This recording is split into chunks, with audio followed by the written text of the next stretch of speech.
Hello and welcome. This series of videos will help you assemble your B2X300 3D printer. Before you start the assembly process, please read all the safety information that came with the kit. Let's see what tools you will need. A set of hex keys, regular pliers, needle-nosed pliers, cutter pliers, a flathead screwdriver, a tape measure, a marker, and finally these two tools which are included in the kit.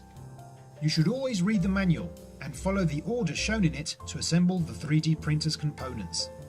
This is to ensure the best possible performance and durability for your B2X300, and also because it's much easier for the user. Make sure you have the correct version of the manual by checking your B2X300 serial number and seeing what version corresponds to it in the manual. To make recognizing each type of component simpler, we've assigned a shape and color to easily categorize them. With this in mind, we suggest you start looking at the quick guide, as it says what and where the components are. Each box is labeled with a number and states its contents. Note that the threaded rods, linear guides and metal frame are not in boxes, but have their own specific packaging. You can look for further information on our website.